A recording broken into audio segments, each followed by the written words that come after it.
अस्सलाम वालेकुम नाज़रीन, न्यूज़ ब्रेक विद मियां अकील के साथ आज आपकी खिदमत में एक मरतबा फिर हाज़िर हूँ।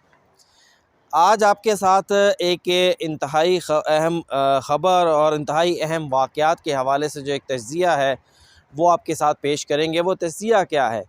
मामला कुछ यूँ है कि सुप्रीम कोर्ट और इस्टेब्लिशमेंट में जो मामलात हैं वो तनाव का शिकार होते जा रहे हैं। इसका हम आगाज़ करेंगे कि सुप्रीम कोर्ट ऑफ पाकिस्तान के अंदर एक फ़ैसला दिया जाता है जिसमें ये कहा जाता है कि 8 फरवरी 2024 को मुल्क भर में आम इंतखाबात होंगे। ये इंतखाबात की तारीख़ इलेक्शन कमीशन की जानिब से सदर मुमलिकत के साथ मशावरत के बाद दी जाती है, लेकिन उस तारीख़ देने के बाद मुख्तलिफ़ मुकदमात के अंदर सुप्रीम कोर्ट ऑफ पाकिस्तान के जजेस को, जस्टिस अतर मनील्लाह हो, चीफ जस्टिस ऑफ पाकिस्तान हो, उन्हें बार बार ये क्यों कहना पड़ता है कि इंतखाबात अपने वक्त पर होंगे, इंतखाबात में ताख़ीर बर्दाश्त नहीं की जाएगी, इंतखाबात को रोकने की इजाज़त नहीं दी जाएगी। लग यूँ रहा है कि कुछ ऐसे सिग्नल्स थे जो उन्हें मिल रहे थे सुप्रीम कोर्ट ऑफ पाकिस्तान के जजेस को कि इंतखाबात में ताख़ीर होने जा रही है। 8 फरवरी की तारीख़ जो है वो अब इंतखाबात में काबिल कबूल नहीं है मुक़्तदर हलकों को। उसके बाद एक नई डेवलपमेंट आती है कि लाहौर हाई कोर्ट के अंदर एक दरख्वास्त के अंदर अली बाकर नजफ़ी साहब, एक सिंगल रुकनी बेंच, एक उमैर नियाज़ी साहब जिनका ताल्लुक बज़ाहिर पाकिस्तान तहरीक इंसाफ से है, एडिशनल सेक्रेटरी हैं वो पाकिस्तान तहरीक इंसाफ के, उनकी जानिब से एक दरख्वास्त दायर होती है जो कि कुछ अर्सा कबल दायर हो चुकी होती है। उस दरख्वास्त के ऊपर 2 दिन लगातार समातें होती हैं और उन 2 समातों के बाद इलेक्शन कमीशन का आरओज़ और डीआरओज़ की तैनाती का जो नोटिफिकेशन होता है उससे मुअत्तल कर दिया जाता है। अब उस नोटिफिकेशन मुअत्तल करने का असर क्या होगा कि जब आरओज़ नहीं होंगे, डीआरओज़ नहीं होंगे तो मुल्क के अंदर इंतखाबात नहीं हो सकेंगे। ये बिल्कुल सादा सी बात है। क्या लाहौर हाई कोर्ट के जज जस्टिस अली बाकर नजफ़ी को मालूम नहीं था कि वो क्या करने जा रहे हैं? क्या अली बाकर नजफ़ी साहब को मालूम नहीं था कि वो जो एक नोटिफिकेशन सस्पेंड कर रहे हैं वो उनके दायरा इख्तियार से बाहर है? वो क्योंकि मुल्क भर का नोटिफिकेशन था, मुल्क भर के इंतखाबात के हवाले से था, इसलिए क्या उन्हें मालूम नहीं था कि इसके असरात क्या होंगे? फिर इस केस के बाद ये भी सवाल उठता है, क्या अली बाकर नजफ़ी साहब को मालूम नहीं था कि ये सुप्रीम कोर्ट इंतखाबात की तारीख़ के हवाले से जो 8 फरवरी की तारीख़ है वो सुप्रीम कोर्ट ऑफ पाकिस्तान में तय की गई है? सब कुछ मालूम था, फिर भी अली बाकर नजफ़ी साहब इंतखाबात के जो स्ट्रीम लाइन है इंतखाबात के लिए, जो इंतखाबात का इनेकाद होने जा रहा था उसके दरमियान में, वो पंजाबी में कहते हैं ना, गंडासा मार के सारा तोड़ देते हैं, उस रवानी को रोक देते हैं। फिर अगले रोज़ ही क्या होता है कि इलेक्शन कमीशन की जानिब से पहले ये ऐलान किया जाता है कि इलेक्शन कमीशन इस फ़ैसले को सुप्रीम कोर्ट ऑफ पाकिस्तान में चैलेंज करेगा। इतना इंतहाई अहम केस लाहौर हाई कोर्ट के अंदर चलता है और फिर जब लेकिन उस मामले के बारे में अटॉर्नी जनरल ऑफ पाकिस्तान को कोई आगाही नहीं है।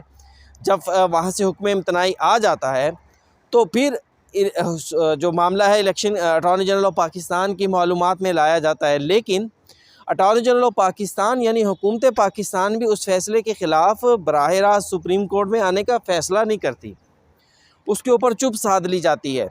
इलेक्शन कमीशन उसी दिन एक नोटिफिकेशन जारी करता है और उस नोटिफिकेशन जारी करने के बाद कहता है कि जनाब हम सुप्रीम कोर्ट में जो लाहौर हाई कोर्ट का फ़ैसला था हम उस पर अमल करते हुए तमाम डीआरओज़ और आरओज़ की जो ट्रेनिंग है उसको रोक रहे हैं। फिर ऐलान किया जाता है कि सुप्रीम कोर्ट जाएंगे। फिर थोड़ी देर के बाद प्रेस रिलीज़ आ जाती है कि ऐसा कोई फ़ैसला नहीं हुआ और मुकम्मल एक दिन जो है वो खामोशी के साथ गुजार दिया जाता है। ना मामला सुप्रीम कोर्ट में जाता है, ना मामला इलेक्शन कमीशन की जानिब से सुप्रीम कोर्ट में आता है, ना अटॉर्नी जनरल ऑफ पाकिस्तान की जानिब से सुप्रीम कोर्ट में आता है। अब उसके बाद चीज़ सबको पता था कि सुप्रीम कोर्ट ऑफ पाकिस्तान में 18 से लेके 30 तक छुट्टियां हैं। अगर ये छुट्टियों के दिन गुज़र जाएं तो फिर उसके बाद ये चीज़ वाज़ेह हो जाएगी कि जो इंतखाबात हैं, हम इंतखाबात वो 8 फरवरी को नहीं होंगे। अगर ये 8 से 10 दिन यूँ ही गुज़र जाएँ। सबको मालूम था कि चीफ़ जस्टिस काज़ी फ़ाज़ ईसा साहब बैरून मुल्क जा रहे हैं, इसलिए अगर वो बैरून मुल्क चले जाते हैं, अब मामला जो है वो कमेटी के सुपुर्द होंगे और कमेटी का इजलास नहीं हो सकेगा। बहरहाल उस मामले के अंदर सुप्रीम कोर्ट के अंदर जजेस के अंदर एक बहस छिड़ती है, एक मीटिंग होती है, एक इजलास होता है। उस इजलास के अंदर अटॉर्नी जनरल ऑफ पाकिस्तान को बुलाया जाता है, चीफ इलेक्शन कमिश्नर को बुलाया जाता है, एक तवील मीटिंग होती है। उस मीटिंग के अंदर ये फ़ैसला होता है कि election commission supreme Court of Pakistan में लाहौर हाई कोर्ट के फ़ैसले के ख़िलाफ़ अपील दायर करेगा। अब क्या ज़रूरत थी कि चीफ जस्टिस ऑफ पाकिस्तान काजी फ़ायज़ ईसा साहब को चीफ़ इलेक्शन कमिश्नर को बुलाकर उन्हें ये डायरेक्शन देनी पड़ती है या उन्हें यह समझाना पड़ता है कि जनाब मुल्क के अंदर इंतखाबात करवाने के लिए आप अपील लेकर आएँ और आज ही लेकर आएँ। तकरीबन रात के 8 बजे बेंच बैठता है और उस 8 बजे बेंच बैठने के बाद सुप्रीम कोर्ट ऑफ पाकिस्तान को ये फ़ैसला जारी करना पड़ता है कि लाहौर हाई कोर्ट का जो हुक्मनामा है उसे मुअत्तल कर दिया जाता है और फिर साथ सख्त ऑब्जर्वेशंस भी दी जाती हैं। अब ये मामला उसके बाद भी यहाँ पर रुकता नहीं, मामला फिर भी चलता रहता है। मामला सुप्रीम कोर्ट के जजेस, उसके बाद छुट्टियों का आगाज़ हो जाता है। कल पीर के रोज़ भी सुप्रीम कोर्ट ऑफ पाकिस्तान में हल्का बंदियों से मुतल्लिक एक केस आता है। उसमें फिर दोबारा से सुप्रीम कोर्ट जजेस को यही ऑब्जर्वेशंस देनी पड़ती हैं कि जनाब इंतखाबात नहीं रुकेंगे, इंतखाबात होते रहेंगे। और आज की डेवलपमेंट जो इंतहाई अहम डेवलपमेंट है, आज फिर सुप्रीम कोर्ट ऑफ पाकिस्तान में 2 मुख्तलिफ़ हल्का बंदियों के मुकदमात जो हैं वो समाअत के लिए मुकर्रर होते हैं, जिसमें सबसे पहले सरदार तारिक मसूद जो कि कायम मकाम चीफ जस्टिस साहब भी हैं, उनकी जानिब से ये ऑब्जर्वेशंस दी जाती हैं कि जनाब मुल्क के अंदर इंतखाबात के ऐलान से थोड़ा सा इस्तेहकाम आ रहा है। क्या दरख्वास्त गुजारान जो हैं वो ये इस्तेहकाम नहीं चाहते? ये बलूचिस्तान की हल्का बंदियों से मुतल्लिक केस था। 8 फरवरी की तारीख को डिस्टर्ब नहीं करेंगे किसी भी सूरत। तारीख आना कोई मामूली बात नहीं। जस्टिस अतर मनीला कहते हैं कि इंतखाबात में ताख़ीर नहीं होने देंगे। फिर उसके बाद जस्टिस मंसूर अली शाह कहते हैं कि इंतखाबात में ताख़ीर को कबूल नहीं करेंगे। हल्का बंदियों से मुतल्लिक इलेक्शंस के मुकदमात को इलेक्शंस की तारीख के बाद सुनेंगे। कल भी सुप्रीम कोर्ट ऑफ पाकिस्तान ने ये करार दिया कि जब इलेक्शन शेड्यूल जारी हो जाए तो फिर हल्का बंदियों को चैलेंज करने का जो अमल है वो रुक जाता है और इंतखाबी शेड्यूल के ऊपर अमल करते हुए इलेक्शंस करवाए जाते हैं। अगर एक हल्का बंदी को छेड़ा तो कल फिर सुप्रीम कोर्ट ऑफ पाकिस्तान में मुतअद्दिद मुकदमात जो हैं वो आ जाएंगे। आम इंतखाबात के बाद इन मामलात को दोबारा करेंगे। सुप्रीम कोर्ट ऑफ पाकिस्तान ने बलूचिस्तान की हल्का बंदियों को छेड़ने का जो फ़ैसला था उसे मुअत्तल कर दिया। अब उसके अंदर एक नई पेशरफ्त क्या होती है? एक नई पेशरफ्त ये होती है जो कि इस चीज़ को वाज़े करती है कि मामलात किस तरफ जा रहे हैं। अब हुआ कुछ यूँ कि आज पाकिस्तान बार कौंसिल और सुप्रीम कोर्ट बार कौंसिल्स की जानिब से इंतखाबात के चीफ़ इलेक्शन कमिश्नर के ऊपर शदीद तहफ़्फ़ुज़ात का इज़हार कर दिया गया। देखें अब होना क्या था। सबको मालूम था कि पहली बात तो इंतखाबात का शेड्यूल नहीं आएगा। अगर शेड्यूल आएगा तो इंतखाबात को रोकने के लिए ये हल्का बंदियों वाला मामला उठेगा। अब उसके ऊपर सुप्रीम कोर्ट ऑफ पाकिस्तान के चीफ जस्टिस और सुप्रीम कोर्ट के जो जजेस हैं, मंसूर अली शाह, अतर मनीला, अमीनुद्दीन ख़ान, ये जितने जज साहिबान हैं जिन्होंने ये मुकदमात सुने, वो इस चीज़ के ऊपर कमिटेड हैं कि जनाब इंतखाबात करवाने हैं। और फिर ये मामला चीफ जस्टिस ऑफ पाकिस्तान काजी फ़ायज़ ईसा की क्रेडिबिलिटी का भी है। देखें, लेकिन दूसरी जानिब इस्टेब्लिशमेंट के अंदर शायद ये सोच जो है वो पैदा हो रही है कि अभी ये इंतखाबात करवाना मौजू नहीं है। शायद उन्होंने यकीनी तौर पर, बल्कि शायद नहीं यकीनी तौर के ऊपर उन्होंने हालात का जायज़ा, वाक़यात का जायज़ा लिया है और उसके बाद ये फ़ैसला किया कि जनाब ये इंतखाबात अभी सूट नहीं करते, अभी इंतखाबात के में डिले होना चाहिए।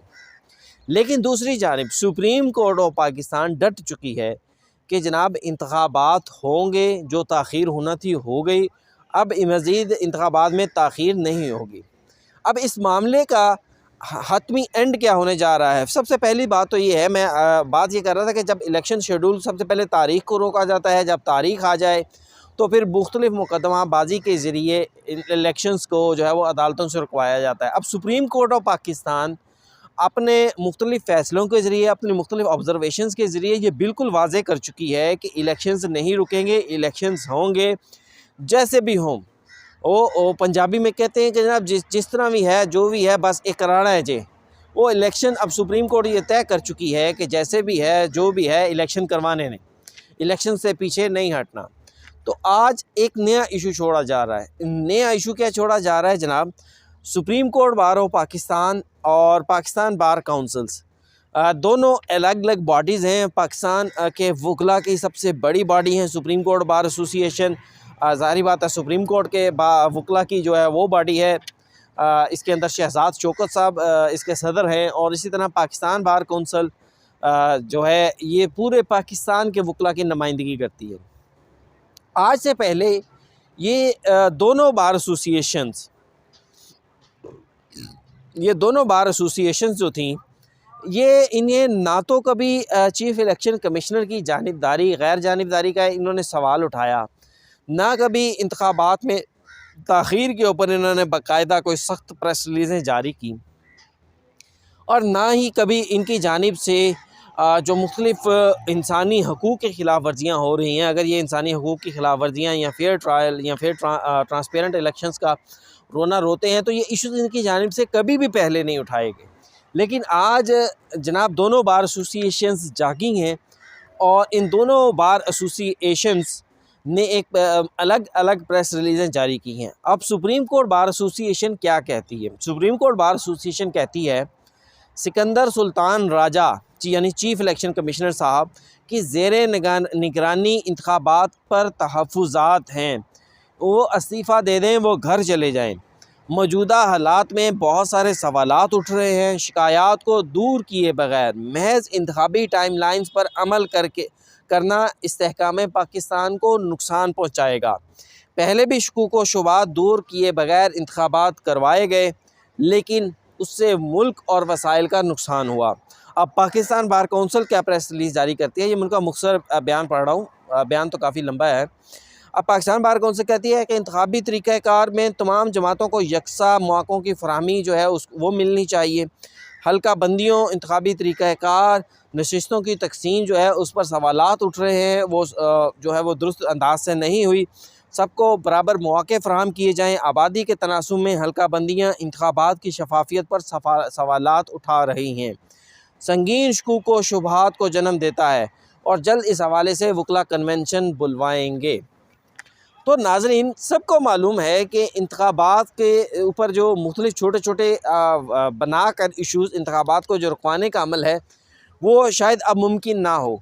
अब एक आखिरी ऑप्शन रह गई है कि अगर chief election commissioner of Pakistan अपने ओहदे से इस्तीफ़ा दे दें, तो इंतखाबात का ये अमल यकदम रुक जाएगा, यकदम वहाँ पे स्टॉप हो जाएगा, यकदम वहाँ पे ख़त्म हो जाएगा।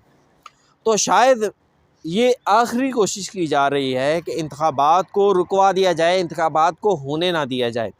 यकीनी तौर के ऊपर जस्टिस अली बाकर नजवी से लेकर आज तक जितने इक़दामात किए गए, वो इक़दामात बच्चों की जानिब से तो नहीं किए गए कि उन्हें समझ नहीं थी कि हम क्या कर रहे हैं। इसी तरह सुप्रीम कोर्ट बार और पाकिस्तान बार की जानिब से ये जो आज अचानक इंतखाबात के ऊपर तहफ़्फ़ुज़ात का इज़हार किया जा रहा है, ये भी कोई बच्चों का खेल नहीं है कि उन्हें मालूम ही नहीं कि इसका रिज़ल्ट क्या निकलेगा। लेकिन मेरे ख़्याल से जिस तरह Supreme Court of Pakistan elections के लिए कमिटेड है, अगर chief election commissioner at the 11th hour किसी भी प्रेशर के अंदर आकर इस्तीफ़ा दे देते हैं और ये कोशिश की जाती है कि जनाब आप इंतखाबात अब तो रुक गए, अब तो कुछ भी नहीं हो सकता, तो फिर भी सुप्रीम कोर्ट ऑफ पाकिस्तान के पास ये ऑप्शन मौजूद है। माजी में इसकी मिसालें मौजूद हैं कि इंतखाबात के अमल को मुकम्मल करवाने के लिए, अगर नहीं है लेकिन इलेक्शन कमीशन के प्रोसेस को चलाने के लिए ये मिसालें मौजूद हैं कि चीफ़ इलेक्शन कमिश्नर की अदम दस्तयाबी में जो सुप्रीम कोर्ट ऑफ पाकिस्तान के सर्विंग जजेस होते हैं, उन्हें चीफ़ इलेक्शन कमिश्नर तैनात कर दिया जाता है। इस अमल से सुप्रीम कोर्ट की क्रेडिबिलिटी या सुप्रीम कोर्ट के ऊपर जो है वो सवालात ज़रूर उठाए जाएंगे, लेकिन ये मिसालें माजी में मौजूद हैं।